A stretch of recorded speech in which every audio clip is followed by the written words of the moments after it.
wabarakatuh. Waalaikumsalam warahmatullahi wabarakatuh. Selamat pagi semuanya, salam sejahtera untuk kita semua. Bagaimana kabarnya? Sehat, Bu. Sehat, alhamdulillah ya. Pertama-tama, Ibu ingin mengungkapkan rasa senang Ibu karena bisa bertemu kalian pada kesempatan kali ini. Di sini kita akan melaksanakan kegiatan yang insya Allah bermanfaat bagi kalian ke depannya. Berdirinya Ibu di sini untuk melaksanakan kegiatan layanan informasi, di mana merupakan salah satu kegiatan yang ada pada bimbingan dan konseling di sekolah. Sebelum itu, Ibu ingin bertanya, ada yang tahu tidak apa itu layanan informasi? Karena tidak ada yang tahu, maka Ibu akan menjelaskan apa itu layanan informasi ya. Layanan informasi adalah kegiatan memberikan pemahaman kepada individu yang berkepentingan mengenai berbagai hal yang diperlukan untuk mencapai tujuan atau rencana yang akan dicapai atau dijalankan di masa depan agar tidak salah atau keliru dalam mengambil sebuah keputusan. Contohnya, ketika seorang guru BK sedang melaksanakan kegiatan layanan informasi ini, menjelaskan bagaimana caranya menentukan karir sesuai dengan bakat dan minat siswa atau peserta didik. Misalkan pada sebuah sekolah sedang melaksanakan kegiatan layanan informasi bimbingan dan konseling tersebut. Salah seorang guru BK sedang menjelaskan mengenai karir yang akan dijalankan siswa sesuai dengan bakat minat mereka. Satu kelas yang terdiri dari 30 siswa, ternyata ada beberapa siswa yang tidak menyimak apa yang telah dijelaskan guru BK tersebut. Kita ambil contoh lebih spesifik lagi. Kita ambil dua siswa. Kita sebut siswa A dan siswa B.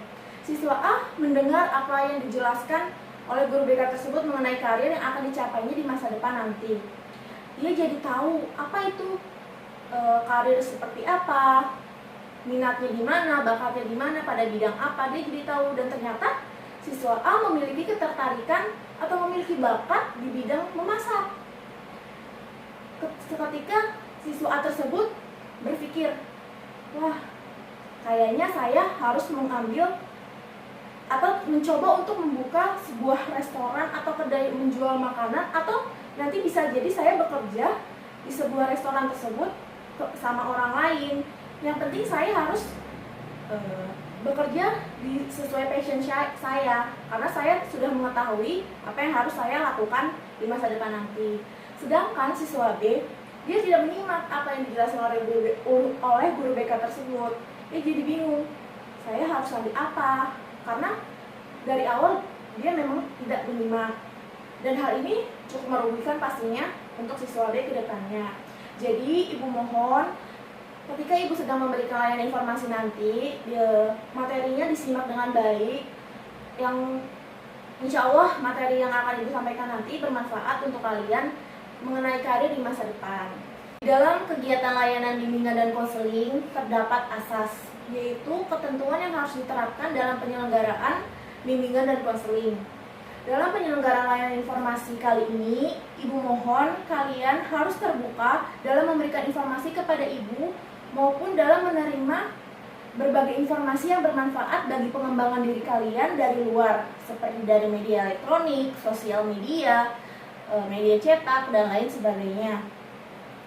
Dalam melaksanakan kegiatan bimbingan dan konseling kali ini, yaitu layanan informasi, Ibu mohon juga kalian harus berpartisipasi secara aktif. Lalu ketika Ibu sedang menjelaskan kegiatan layanan informasi kali ini mengenai materinya, dimohon dengan sangat kalian tidak memberikan respon secara berlebihan atau menanggapi secara berlebihan ya, demi kelancaran dengan suasana yang kondusif. Lalu apabila nanti ada yang ingin bertanya, boleh secara bergiliran atau bergantian dan tidak berebutan. Teratur pokoknya ya. Dan juga ketika sedang ada yang memberikan pendapat, apapun itu pendapatnya, mungkin menurut kalian tidak sesuai dengan apa yang kalian pikirkan, tetap terima apa adanya, karena kita semua di sini juga bermusyawarah, bukan untuk main pinter-pinteran gitu. Maksudnya kita sama-sama membuka pikiran, dijadikan satu tujuan yang baik. Bisa dipahami semuanya? Baik, sebelum kita memulai kegiatan kita pada kali ini, ada baiknya kita berdoa terlebih dahulu menurut kepercayaan kita masing-masing agar kegiatan kita kali ini diberikan kelancaran oleh Tuhan Yang Maha Esa dan diberikan kemudahan, dan semoga apa yang kita pelajari dapat bermanfaat bagi kita semua ke depannya. Menurut kepercayaan kalian masing-masing, berdoa dimulai. Selesai. Kita akan membahas sebuah tema yaitu perencanaan karir, di mana subtemanya adalah cara memutuskan karir melalui pengenalan bakat dan minat. Yang pertama ada pengertian perencanaan karir. Menurut Soekardi dalam Valentini pada tahun 2013, perencanaan karir merupakan proses seseorang atau individu untuk memilih dan memutuskan karir yang hendak dijalaninya yang berlangsung seumur hidup. Maka untuk membantu seorang siswa dalam mempersiapkan dirinya dalam pemilihan karir, maka seorang siswa terlebih dahulu dapat memahami keterampilan yang dimilikinya, bakatnya, minatnya, cita-citanya, serta aspek lainnya. Jadi sebelum kita melakukan pekerjaan atau karir, terlebih dahulu kita mengetahui apakah karir yang akan kita lakukan itu sesuai dengan bakat minat kita atau belum. Karena untuk menjalankan karir tidak boleh atas dasar terpaksa. Selanjutnya ada pengertian karir. Karir merupakan istilah yang didefinisikan oleh Kamus Besar Bahasa Indonesia sebagai perkembangan dan kemajuan baik pada kehidupan, pekerjaan, atau jabatan seseorang. Biasanya karir atau pekerjaan yang dimaksud adalah pekerjaan yang mendapatkan imbalan berupa gaji maupun uang. Karena kita tidak bisa menampik fakta bahwa melakukan pekerjaan atau karir pasti untuk mendapatkan tujuan tertentu seperti imbalan, atau biasanya kita sebut dengan gaji. Gaji tersebut kita gunakan untuk memenuhi kebutuhan hidup kita sehari-hari seperti untuk makan, bayar kontrakan, bayar listrik, dan lain sebagainya. Selanjutnya ada tujuan perencanaan karir.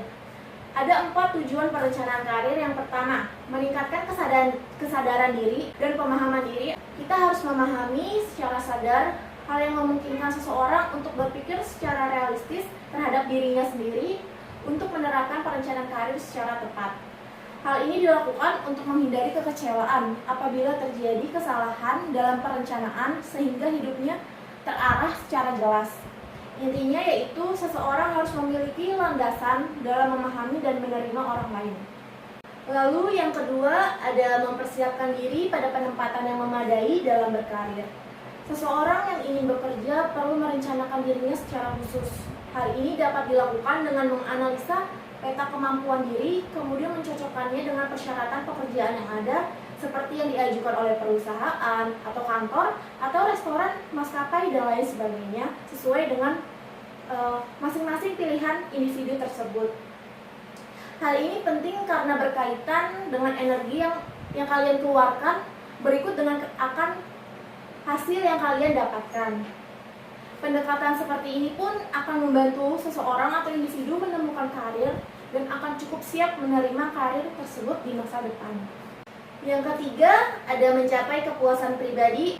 Kepuasan pribadi dapat diartikan dalam kepuasan fisik maupun psikis seseorang. Kepuasan tersebut dapat dicapai dengan pekerjaan yang disesuaikan dengan minat maupun potensi atau bakat dan mencari gaji yang besar sesuai dengan potensi yang kita miliki, pastinya itu ya. Faktor-faktor yang berkontribusi untuk kepuasan individu adalah kondisi kerja, tantangan, dan hubungan intrapersonal.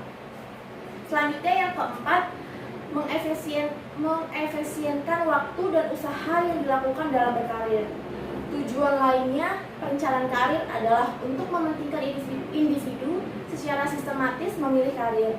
Perencanaan sistematis akan membantu menghindari metode trial and learn, yang artinya untuk membuktikan perlu belajar dari pengalaman dengan mencoba berbagai cara yang tepat bagi dirinya sendiri. Seseorang tersebut dapat menggunakan waktu secara efisien untuk mempelajari diri sendiri dalam kaitannya dengan berbagai pilihan karir yang dipilihnya. Selanjutnya ada manfaat perencanaan karir. Yang pertama, untuk mengembangkan pegawai yang nantinya dapat dipromosikan untuk naik jabatan.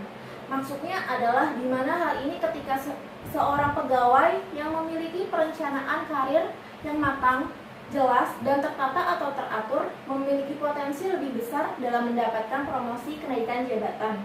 Yang kedua, untuk melihat potensi yang dimiliki oleh pegawai. Maksudnya adalah sebuah perusahaan memiliki perencanaan karir yang matang, di mana hal ini pula juga untuk melihat kerja keras, potensi, dan tingkah laku para pegawai perusahaan. Jadi, ketika kita sedang bekerja, baik itu di perusahaan, restoran, pabrik, maskapai, dan berbagai tempat lainnya, kita harus mampu menunjukkan potensi yang kita miliki, dan tidak lupa pula, attitude yang baik pun harus ditunjukkan. Yang ketiga, untuk menurunkan perputaran pegawai. Maksudnya adalah seseorang yang prestasinya menurun atau memiliki attitude yang buruk, bisa diturunkan jabatannya, dilepas jabatannya, diganti dengan pegawai yang lebih berprestasi dalam memajukan perusahaan tersebut, atau bahkan ia bisa dipecat. Karena hal ini dapat mengganggu kelancaran perjalanan karir yang sudah baik pada sebuah perusahaan atau tempat menjalani karir itu. Lalu yang keempat ada untuk memuaskan kebutuhan para pegawai. Hal ini berkaitan dengan kelancaran karir pada sebuah perusahaan atau tempat melaksanakan karir tersebut dapat memuaskan para pegawai yang ada. Dengan bertambahnya untung yang didapat sebuah perusahaan, maka dapat bertambah pula gaji yang diterima oleh para pegawai. Yang terakhir, manfaat perencanaan karir yang berikutnya adalah untuk membantu melaksanakan rencana kegiatan organisasi.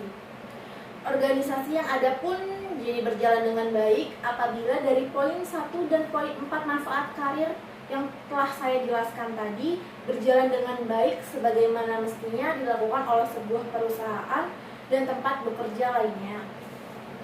Maka ketika kita menunjukkan sebuah bakat atau potensi yang kita punya, maka hal baik pula yang akan kita dapatkan dari usaha yang telah kita lakukan tersebut. Kemudian ada faktor yang dapat mempengaruhi perkembangan karir. Faktor tersebut dibagi menjadi dua, faktor sosial dan faktor individu. Faktor sosial dibagi lagi menjadi dua lagi, faktor kelompok primer dan faktor kelompok sekunder, di mana masing-masing faktor kelompok tadi memiliki bagiannya lagi. Seperti faktor kelompok primer terdapat 5 bagian. Yang pertama, jenis penghasilan dan pekerjaan yang dimiliki oleh orang tua. Yang kedua, pendidikan yang dimiliki oleh orang tua. Yang ketiga, tempat tinggal dan keadaan lingkungan sekitarnya. Yang keempat, jenis pekerjaan yang diinginkan oleh orang tua. Dan yang kelima, nilai maupun norma yang dimiliki dan lain sebagainya. Untuk faktor kelompok sekunder yaitu seperti kelompok politik, ahli, serikat kerja, dan lain-lain. Untuk faktor individu dibagi menjadi 7 bagian. Yang pertama ada kemampuan intelijensi, yaitu setiap orang memiliki kemampuan intelijensi yang berbeda-beda.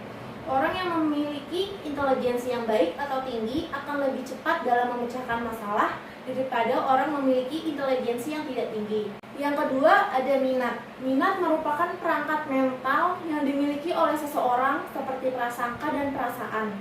Minat dapat mengarahkan seseorang kepada hal-hal tertentu yang dia inginkan. Lalu yang ketiga ada bakat. Bakat merupakan kualitas kemampuan yang dimiliki seorang individu.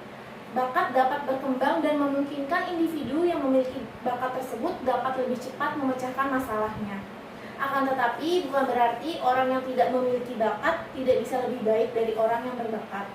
Selanjutnya yang keempat ada kepribadian, yaitu merupakan cara seorang individu dalam berinteraksi maupun bereaksi terhadap individu lainnya.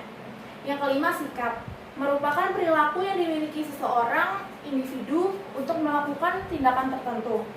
Yang keenam ada nilai, merupakan sifat ataupun hal-hal yang dapat dianggap sangat penting bagi dirinya sendiri. Dan yang terakhir ketujuh adalah hobi, merupakan kebiasaan atau kegemaran untuk melakukan sesuatu dengan tujuan untuk mendapatkan kesenangan. Penjelasan berikutnya ada aspek perencanaan karir, terdiri dari 5. Yang pertama ada pemahaman karir, yaitu sejauh mana pemahaman mengenai informasi karir yang kita miliki. Yang kedua, mencari informasi. Apabila kita kurang mengetahui informasi mengenai karir, terlebih dahulu mencari secara dalam dan detail agar tidak salah atau keliru dalam mengambil keputusan nantinya mengenai karir yang akan kita emban. Yang ketiga, ada sikap. Dalam merencanakan karir pun kita harus selalu baik itu dalam menggali informasi pada guru atau teman atau pada media apapun. Yang keempat, perencanaan dan pengambilan keputusan. Rencana yang kita miliki mengenai karir tersebut sudah matang dan terarah atau belum? Karena kalau rencana yang kita susun hanya setengah-setengah, hasil yang kita dapat pun tidak sesuai dengan keinginan kita. Lalu keputusan yang kita buat apakah sudah menjadi keputusan terakhir atau masih ada keraguan? Kita harus pikirkan hal ini secara matang agar tidak ada keraguan dan penyesalan nantinya. Dan yang kelima, ada keterampilan karir, di mana keterampilan yang kita miliki harus sudah sesuai dengan karir yang akan kita pilih atau sudah sesuai dengan rencana kita. Pengertian bakat. Bakat adalah kemampuan dasar seseorang untuk belajar dalam tempo yang relatif pendek dibandingkan orang lain, namun hasilnya justru lebih baik. Bakat merupakan potensi yang dimiliki oleh seseorang sebagai bawaan sejak lahir atau dari faktor keturunan orang tua. Contohnya, seorang yang berbakat melukis akan lebih cepat mengerjakan pekerjaan lukisnya dibandingkan seseorang yang kurang berbakat. Hal ini juga berdasarkan dari bakat yang dimiliki oleh orang tua yang diwariskan kepada anaknya. Selanjutnya ada jenis bakat. Jenis bakat dibagi menjadi dua, yaitu ada bakat umum dan bakat khusus. Bakat umum merupakan kemampuan yang berupa potensi dasar yang bersifat umum. Artinya setiap orang pasti mempunyai hal itu. Contoh, mampu berbicara, mampu berpikir, mampu berjalan atau bergerak, mampu menulis dan membaca, dan lain sebagainya. Lalu bakat khusus, yaitu merupakan kemampuan yang berupa potensi khusus yang artinya tidak semua orang memiliki bakat tersebut. Misalnya bakat seni, pemimpin, penceramah, olahraga. Dalam contohnya terbagi menjadi 8. Yang pertama, bakat verbal, yaitu kemampuan khusus seseorang dalam verbal yang ditunjukkan dengan konsep atau dalam bentuk kata-kata. Yang kedua, bakat numerial, yaitu kemampuan khusus seseorang di bidang bentuk angka atau matematika. Yang ketiga, bakat skolastik, yaitu kombinasi kata-kata atau logika dan angka-angka. Kemampuan dalam penalaran, mengurutkan, berpikir dalam pola sebab akibat, menciptakan hipotesis, mencari keteraturan konseptual atau pola numerik, pandangan hidupnya umumnya bersifat rasional. Ini merupakan kecerdasan para ilmuwan, akuntan, dan pemrogram komputer seperti Newton, Einstein, dan lain sebagainya. Lalu yang keempat, bakat abstrak. Bakat yang bukan kata maupun angka tetapi berbentuk pola, rancangan, diagram, ukuran-ukuran, bentuk-bentuk, dan posisi-posisinya. Yang kelima, bakat mekanik. Bakat tentang prinsip-prinsip umum IPA, tata kerja mesin, perkakas, dan alat lainnya. Yang keenam, bakat relasi ruang atau spasial. Bakat untuk mengamati, menceritakan pola 2 dimensi atau berpikir dalam 3 dimensi. Mempunyai kepekaan yang tajam terhadap detail visual dan dapat menggambarkan sesuatu dengan begitu hidup, seperti melukis atau membuat sketsa secara jelas, serta dengan mudah menyesuaikan orientasi dalam ruang 3 dimensi. Ini merupakan kecerdasan para arsitek, fotografer, artis, pilot, dan insinyur mesin. Contohnya seperti Thomas Edison, Pablo Picasso, Ansel Adams, dan lain sebagainya. Lalu yang ketujuh, ada bakat kecepatan ketelitian klerikal, di mana bakat tentang tugas tulis menulis, ramu-meramu untuk laboratorium, kantor, dan lain sebagainya. Dan yang terakhir, ke-8, bakat bahasa atau linguistik, di mana bakat tentang penalaran analisis bahasa atau ahli sastra, misalnya untuk jurnalistik, stenografi, penyiaran, editing, hukum, pramuniaga, dan lain sebagainya. Selanjutnya, pengertian minat. Minat ialah suatu proses pengembangan dalam mencampurkan seluruh kemampuan yang ada untuk mengarahkan individu kepada suatu kegiatan yang diminatinya. Selanjutnya, ada jenis minat, dibagi menjadi 2, yaitu minat vokasional dan avokasional. Minat vokasional merujuk pada bidang-bidang pekerjaan seperti 1, minat profesional, di mana di dalamnya terdapat minat keilmuan, seni, dan kesejahteraan sosial. Yang kedua, minat komersial, yaitu minat pada pekerjaan dunia usaha, jual beli, periklanan, akuntansi, dan lain sebagainya. Dan yang ketiga, minat kegiatan fisik seperti mekanik, kegiatan luar, dan lain sebagainya.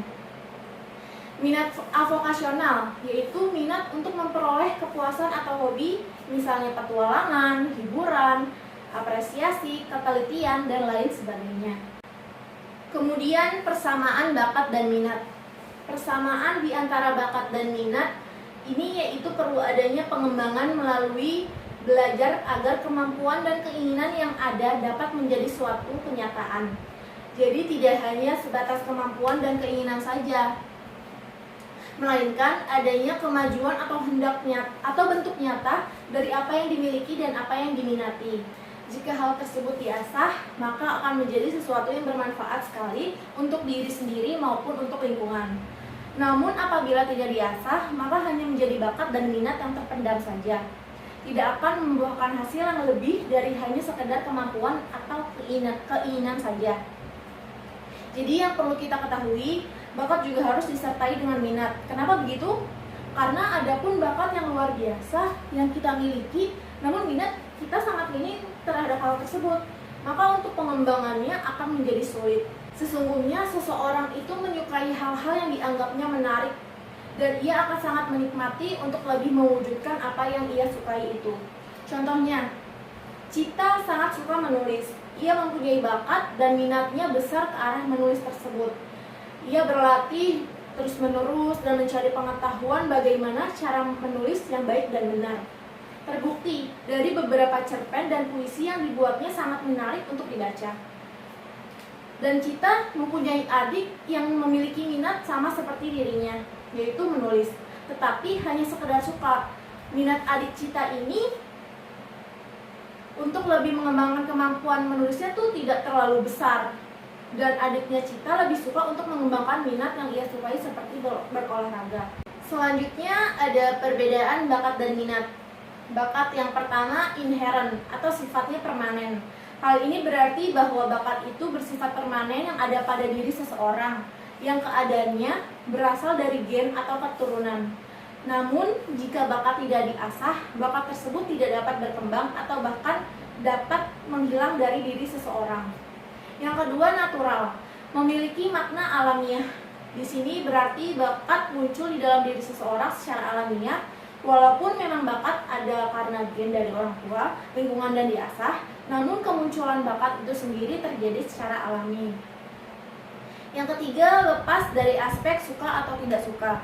Misalkan kita memiliki bakat yang sudah ada sejak kecil, baik itu bakat di bidang akademik maupun non-akademik, yang sewaktu-waktu bisa muncul secara bervariasi. Terlepas dari bakat tersebut kita sukai atau tidak, kita harus menerima bakat yang ada pada diri kita tersebut. Contoh, seseorang yang berbakat pada bidang akademik seperti matematika, tetapi orang tersebut ternyata lebih tertarik dengan suatu hal mengenai sejarah. Meskipun begitu, seseorang tersebut tidak bisa menyangkal bakat yang ada pada diri kita. Malah, hal itu bagus karena kita memiliki kelebihan lain yang positif dan menguntungkan diri kita dalam memahami pembelajaran. Yang keempat, tidak mudah berubah dan permanen. Seperti yang sudah dijelaskan pada inherent yang berarti permanen, maka bakat yang merupakan potensi seseorang yang sudah ada sejak lahir, yang didukung dengan mengasah bakat tersebut, maka bakat itu akan terus berkembang dan tetap ada pada diri seseorang. Yang kelima, aspek genetik lebih dominan. Karena bakat memang ada sejak seseorang lahir atau keturunan dan sudah pasti perlu diasah seperti penjelasan saya sebelumnya, maka bakat lebih mendominasi dibanding dengan minat yang sewaktu-waktu bisa berubah atau menghilang dengan tiba-tiba. Namun perlu diingat bahwa minat itu menunjang bakat dan minat juga bisa mengalahkan bakat apabila memang yang diasah hanya minatnya saja. Lalu pada minat yang pertama ada lingkungan. Apabila kita sedang di suatu lingkungan, contoh seperti sekolah, banyak suatu kegiatan yang kita lakukan di sekolah, baik seperti proses pembelajaran, mengikuti kegiatan ekstrakurikuler, pembelajaran mengenai olahraga, dan lain sebagainya. Lalu minat bisa muncul apabila dari awal kita tertarik pada suatu hal. Contoh, pada kegiatan olahraga basket. Karena ketika melihat seseorang melakukan hal tersebut, membuat diri kita merasa terpacu, ingin melakukan hal yang sama. Juga jika minat kita tekuni secara terus-menerus, perlahan-lahan tetapi pasti dan sungguh-sungguh, maka minat tersebut bisa berubah menjadi bakat, karena minat menunjang bakat dan juga minat bisa mengalahkan bakat. Yang kedua, nurtural. Berasal dari kata nurture yang berarti stimulasi. Stimulasi adalah faktor-faktor lingkungan di sekitar yang mempengaruhi tumbuh kembang seseorang. Dan adanya nurture bisa jadi merupakan pengaruh dari keluarga, teman sebaya, teman sekolah, lingkungan tetangga, kebudayaan, media, lingkungan sosial yang lebih luas, dan lingkungan fisik. Hal ini berkaitan dengan penjelasan lingkungan sebelumnya. Contoh lainnya seperti bermain sosial media. Anak-anak zaman sekarang lebih mengerti dan memahami penggunaan sosial media karena faktor lingkungan di mana bertemu teman-temannya atau mencoba menjelajahi sendiri atau menelusuri sosial media tersebut dibandingkan dengan orang tuanya yang buta akan sosial media. Di mana kebanyakan juga orang tua belajar sosial media dari anak-anak mereka. Jadi hal ini pun memiliki dampak positif seperti mengetahui berita-berita baik dari dalam negeri maupun luar negeri, yang sudah pasti berita tersebut yang baik. Dan pasti juga memiliki dampak negatifnya. Ketika seseorang terlalu berlebihan menggunakan sosial media, maka bisa kecanduan atau lupa waktu dan melupakan segala tugas sekolah dari guru, seperti itu. Lalu yang ketiga, orientasi pada hobi atau kesukaan semata. Berbeda dengan bakat yang memang sudah ada sejak lahir, minat bisa berubah sewaktu-waktu atau tetap berminat namun tidak untuk menekuninya secara serius. Contoh, kita sedang berminat pada suatu hal seperti melukis. Namun hal itu hanya dilakukan untuk mengisi waktu luang saja, bukan untuk menekuni seperti menjadi pelukis. Dan yang keempat, mudah berubah sesuai dengan tren. Minat mudah berubah sesuai dengan tren apabila seseorang itu memang tidak berencana atau tidak tertarik untuk menekuni minatnya. Apalagi minat yang sesuai dengan tren sewaktu-waktu bisa hilang di pasaran, di luar sana. Maka bisa jadi juga mood atau rasa tertarik kita akan minat tersebut ikut menghilang. Faktor yang mendukung untuk mengembangkan bakat dan minat dibagi menjadi dua. Ada faktor internal dan faktor eksternal. Faktor internal dibagi menjadi dua lagi, yaitu faktor bawaan atau genetik dan faktor kepribadian.